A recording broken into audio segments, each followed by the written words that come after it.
Hello students, कैसे हो आप। आज जब मैं इस वीडियो को शूट कर रहा हूं तो 8 मार्च 2025 है। क्लास 12th के बच्चे इस समय अपना मैथ्स का पेपर कर रहे होंगे एंड आई होप सो कि बहुत अच्छा हो रहा होगा। लेकिन क्लास 10th के बच्चों की दिल की धड़कन अब बढ़ चुकी है क्योंकि अगला नंबर उन्हीं का है।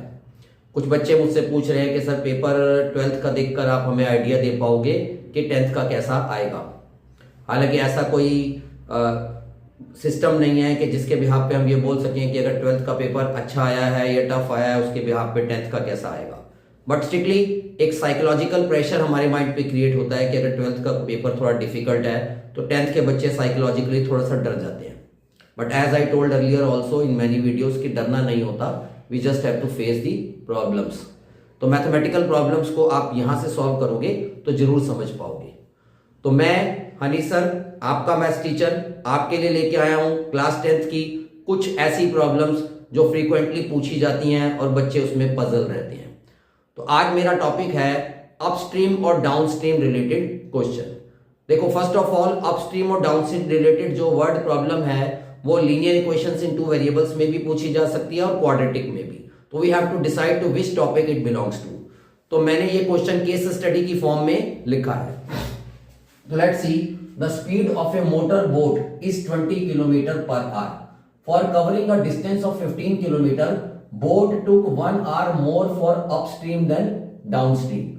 तो 1, 2, 3 हमें 3 क्वेश्चंस का आंसर देना है। But first of all I will discuss one thing regarding this question with you कि जब हम किसी रिवर में जाते हैं या समंदर में जाते हैं, सी में जाते हैं, तो अपस्ट्रीम और डाउनस्ट्रीम में स्पीड पे क्या इंपैक्ट होता है। अपस्ट्रीम में हमारी स्पीड स्लो हो जाती है because we are going against the flow, और डाउनस्ट्रीम में हमारी स्पीड जो है वो इंक्रीज हो जाती है। Why? Because we are going with the flow. और इसमें जो स्पीड को इंक्रीज और डिक्रीज करना है, इन मोटर बोट करना है या पर्सन की स्पीड में, उसको पहले रखना होगा। जैसे कि यहां पर मोटर बोट की स्पीड गिवन है, कितनी है मोटर बोट की स्पीड? 20 kilometre per hour. तो दूसरी स्पीड कौन सी हुई? स्ट्रीम की स्पीड, मींस वाटर की स्पीड, वो हमें फाइंड करनी है। तो यहीं से मुझे एक और हिंट मिल गई, it is a question of quadratic. Why? Because there are two things to find, upstream and downstream speeds. तो ऑब्वियस है, the speed of motor boat is given and we have to find the speed of the stream. तो इसका मतलब एक ही variable find करना है, तो 99% ये क्वेश्चन क्वाड्रेटिक से होगा। तो let speed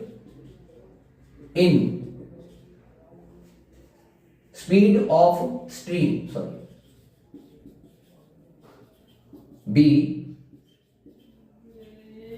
x kilometre per hour. तो मैंने स्पीड ले ली स्ट्रीम की x किलोमीटर पर आवर। अब आप स्ट्रीम की स्पीड को लोगे तो बोट की स्पीड दोनों केसेस में पहले एडवांस में निकाल लोगे। Speed of boat in upstream is equal to what? Boat की स्पीड है 20, तो मैंने जैसा बताया था स्लो हो जाएगा, तो 20 minus X. Then speed of boat in downstream is equal to, जैसा मैंने बताया था, इंक्रीज हो जाएगा 20 प्लस एक्स। अब इनमें क्वाड्रेटिक कंस्ट्रक्ट करने के लिए सबसे इंपॉर्टेंट चीज क्या है? दोनों के टाइम में डिफरेंस है। तो दोनों केसेस में टाइम निकालो। क्या टाइम है? टाइम मैं शॉर्ट में ले रहा हूं, आप केस 1 और केस 2 करके भी लिख सकते हो, हमेशा बेटर होता है। और वैसे भी जनरल स्पीड डिस्टेंस टाइम वाले में भी 2 केसेस बनते हैं रिगार्डिंग टाइम। तो time to go upstream, time कैसे निकलता है? स्पीड होता है डिस्टेंस अपॉन टाइम, तो टाइम होता है distance upon speed. Distance is given to you, कितना गिवन है? डिस्टेंस 15, और अपस्ट्रीम की स्पीड है 20 minus X. Case 2 I am writing here, तो केस 2 क्या है? Time to go downstream, again distance upon speed. तो डिस्टेंस इज 15 और स्पीड इज 20 प्लस एक्स। अब इक्वेशन कंस्ट्रक्ट करने के लिए आपको वो ध्यान से पढ़ना होगा कि कौन सा टाइम किससे कितना ज्यादा है।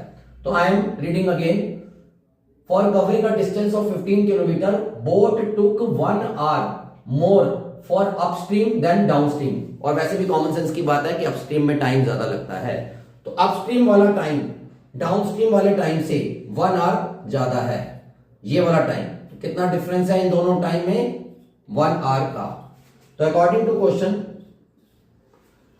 थोड़ा सा मैं डाउन कर रहा हूं आपको सो डेट कि आपको बोर्ड जो है वो नजर आ सके। Now you can watch easily.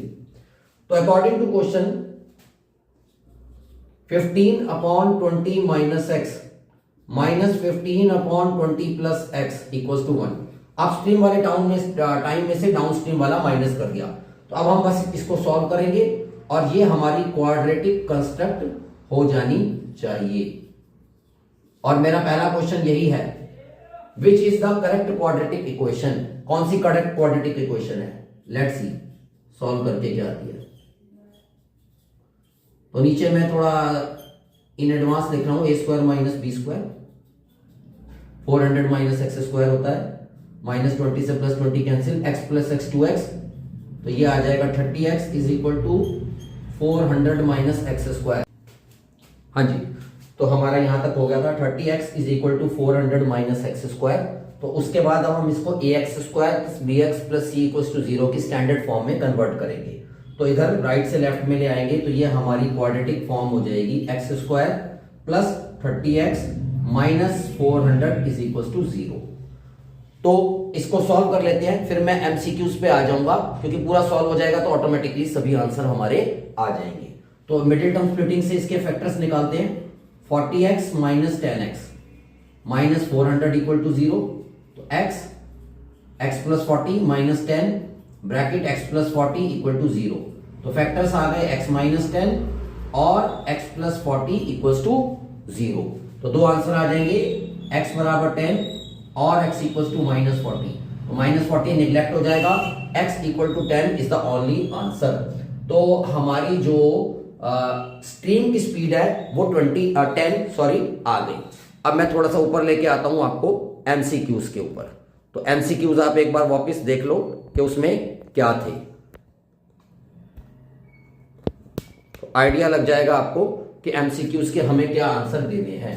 तो मेरा एमसीक्यू था which is the correct quadratic equation. तो करेक्ट क्वाड्रेटिक इक्वेशन हो गया सी पार्ट।